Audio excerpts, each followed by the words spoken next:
It's a big undertaking. You've got a number of people. There are a number of people in the race already. Do you have a campaign committee? I have a committee set up. I have people coming on board every day. I had a call the other day from a young man in Fall River. He blew me away. He said, "Mr. Lawless?" I said, "Yes." He said, I want to help you." And I said, "Why?" He said, "Because I've seen, even though he lives in Fall River, he said, I've seen what you've done, and I've heard from family members over there what you've done and what you've been able to do to help the town, and I think that you would be able to help this area in the South Coast." And so now he's helping me out. Now, do you plan to have a campaign headquarters somewhere? I have one, and I'm not going to give that out right now, but there is one. I'm going to be sharing it with somebody. Okay, so there will be a campaign headquarters. People can call in and Yes. call up, get some signs, stickers, stop Yes. by. Yes. All right, and that'll be in Fall River. Yes. Now, the district, the senatorial district, Yes. state senatorial district takes in the whole of Fall River. Takes in, first of all, it's Fall River, Somerset, Swansea, Freetown, Lakeville, Rochester, and Westport. All right, it's a pretty big district. It is. How many people in the district? Do you have any idea? It's up. Well, we got 90,000 here. We got about 18,000 over in Somerset. We've got 12 or 13,000, I think, in Swansea. I was looking at Lakeville.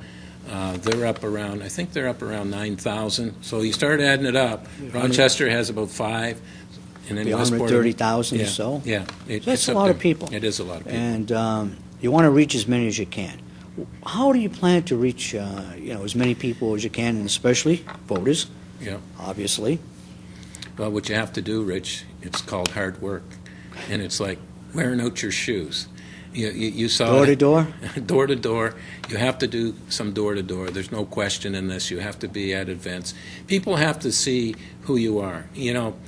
And in an article I just recently did for The Spectator, I remember what my dad said to me, and I've never forgot that. And I grew up around racehorses too, and trotters. Oh, yeah. I always, I even drove trotters at one time as a kid. And my dad said to me, "It doesn't matter how much money we have, what our station in life is. All we have is our name. And when you and I leave this earth, that's all we have. What have we done to help other people?" And to do this, number one, you have to love people. Number two, you want to serve. And it really isn't about me. It's not about what I can get out of it. The best thing that happens to me is like the other day at Rite Aid in Somerset, an elderly gentleman came up to me with his wife and stopped and said, "Thank you for what you're doing." That means more to me than anything. I can't tell you how that feels. Now, there's a number of issues that are paramount in today's world around here, Fall River, Somerset, etc. area. Jobs, of course. People talk about that every day. Absolutely. A lot of people are not working. The economy exacerbates that because of the fact that it's not a great economy. The state of Massachusetts is really broke. And a lot of cities and towns, as you know, as a selectman of Somerset, are either somewhat broke or on the verge of being broke. How do you, what would be some of your let's say you become the senator, Mm-hmm. there you are, first week or so on a job. What are going to be the prime type issues you have in mind at this moment? Well, first of all, let's just talk about Somerset a bit and what we've been able to do as a board. First of all, you have to look at where you can save money, and we've done our due diligence.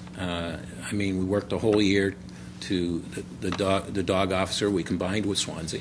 That saved us 49%. Might not seem like a lot, but it was close to $25,000.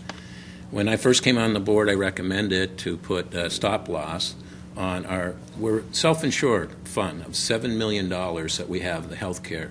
We actually, Blue Cross administrates it for us, but we actually are self-funded. In other words, that's our money, and we had $7 million in there, and I said, what if we get 3 bad catastrophic losses? We could wipe this fund out. Now the town's going to have to pay a lot more.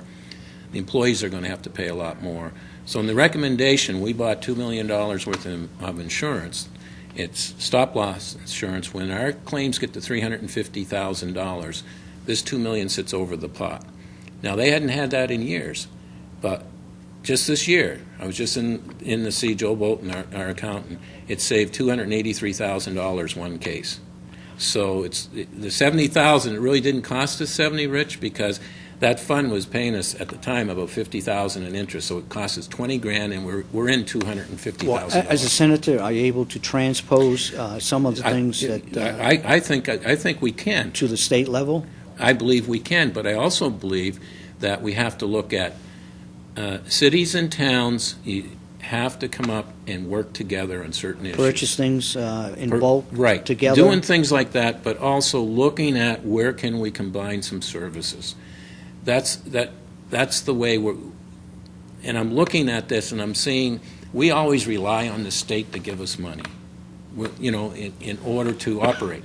We have to start, I think, now looking at government and where we're at, we have to start at the local level and see how much better can we do. For instance, we changed all the street lights in Somerset. You know how much it cost us, Rich? $0. Because National Grid has a program. They changed them. They put lower wattage in, but it still gives the same brightness and illumination. It saved us $35,000. So electricity bill. Right. So there are the things. You save 25 here, 35 here, 200 here. We looked at our insurance, in town, our property and casualty and workers' comp and that, and we saved another $80,000.